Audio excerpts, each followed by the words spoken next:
High বন্ধুরা, রান্নাঘরে অঞ্জনার পক্ষ থেকে আপনাদের সবাইকে স্বাগত জানাই। আজকে টক ঝাল মিষ্টি নোনতা একটা পুডিং বানিয়ে নিচ্ছি।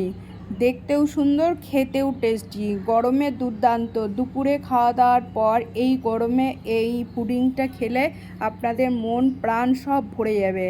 তো হেভি টেস্টি, দেখতেও সুন্দর আর একেবারে নরম তুলতুলে।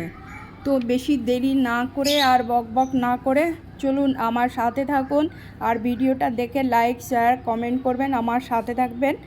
আর এখানে আমি 3টে আম নিয়ে নিয়েছি, ছোট্ট ছোট্ট আম, বেশি বড় নয় বা বীজও হয়নি, একবারে যাকে বলে কচি। এবার আমি কেটে নেব, খোসাগুলো পুরো ছুলে নেব। এই যে 3টে আমেরই ছুলে নিয়ে এই যে ছোলা হয়ে গেছে আমার। এবার ছোট্ট ছোট্ট করে আমি টুকরো করে নিচ্ছি। 3টে আমেরই টুকরো করে নিলাম, এই যে খণ্ড খণ্ড করে টুকরো করে নিলাম। এবার একটা বাটির মধ্যে নিয়ে নিলাম, পরিমাণ মতো জল দিয়ে নেব এই আমের মধ্যে। এবার আমটাকে ভালোভাবে ধুয়ে পরিষ্কার করে নেব। এবার আম ধুয়ে পরিষ্কার করে নিয়ে এই যে ধোয়া হয়ে গেছে, দেখতে পাচ্ছেন, পুরো তুলে নিলাম এবার ধুয়ে। এবার কড়াইয়ে পরিমাণ মতো 2 কাপ জল নিয়ে নিলাম। এবার ওই জলের মধ্যে আমের টুকরোগুলো দিয়ে নিলাম। এবার একটু নাড়াচাড়া করে নিলাম। এই আমগুলো মানে আমটা পুরো সেদ্ধ হয়ে যাবে, পুরো সেদ্ধ করে নেব। এই যে ফুটে উঠেছে, কালারটাও পরিবর্তন হয়েছে। এবার একটু নাড়াচাড়া করে নিলাম, নাড়তে চাড়তে মানে বেশি টাইম লাগবে না, 2 থেকে 3 মিনিটের মধ্যেই মানে পুরো সেদ্ধ হয়ে যাবে। এই যে পুরো সেদ্ধ হয়ে গেছে, মানে গলে গলে গেছে। এবার আমি খুন্তি দিয়ে একটু আরও ঠেসে দিলাম।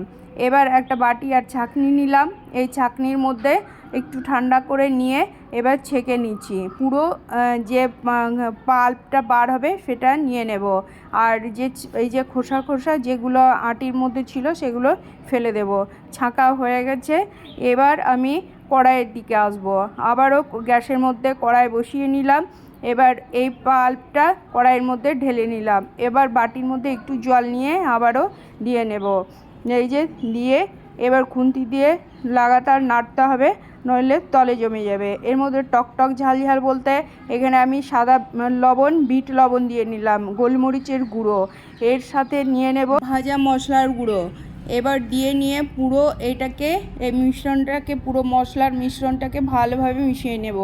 আর এর সাথে আমি এক চিমটে ফুড কালার, মানে সবুজ কালারের যে আমের যে কালার, সেই কালারটা দিয়ে নিলাম। এবার লাগাতার নাড়তে নাড়তে এবার দেখতে পাচ্ছেন কালারটা পরিবর্তনও হয়ে গেছে জলের আমের পাল্পের। এবার পরিমাণ মতো আমি 1 কাপ চিনি নিয়ে নিলাম। এবার চিনি দিয়ে আবারও নাড়াচাড়া করে নেব। এর মধ্যে দিয়ে নেব আগার আগার পাউডার, এই যে ছোটো চামচ, এই চামচের 1 চামচই দিয়ে নিলাম। দিয়ে এটা কিন্তু আমি ঠান্ডা জলে গুলে দিয়ে নিলাম, গরম জলের সাথে দিয়ে নিলে সঙ্গে সঙ্গে জমে যাবে। ঠান্ডা জলের মধ্যে একটু গুলে নিয়ে তারপরে ওইটা দিয়ে দিলাম। এবার এই যে গাদটা যে ফেনা ফেনা, এটা আমি সামান্য পরিমাণে তুলে নিলাম। তুলে নিয়ে আবারও নাড়াচাড়া করতে করতে নাড়তে নাড়তেই তোলা হয়ে গেল। এই যে পুরো জমাট বেঁধে গেছে, দেখতে পাচ্ছেন পুরো গ্রেভিটা পুরো মোটা হয়ে গেছে। এবার আমি গ্যাস অফ করে দিয়ে ঠান্ডা করে নিলাম। এবার আরেকটা কাচের বাটি নিলাম, বাটির মধ্যে নিয়ে নিলাম। কালারটা এরকম লাগছে, এই যে দেখতে পাচ্ছেন পুরো সবুজ, কত সুন্দর দেখতে।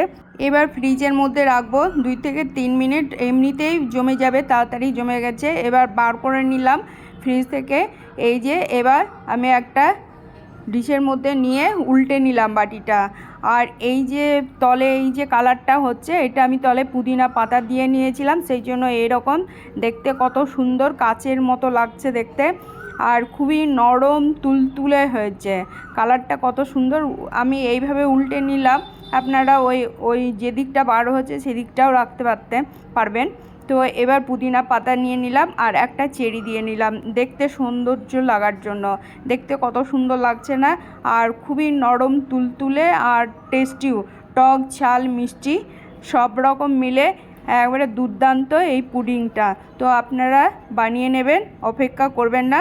ধন্যবাদ, এখানেই রাখলাম। প্লিজ একটা সাবস্ক্রাইব করবেন, এখানেই রাখলাম। তো ভিডিও দেখার অনুরোধ রইল।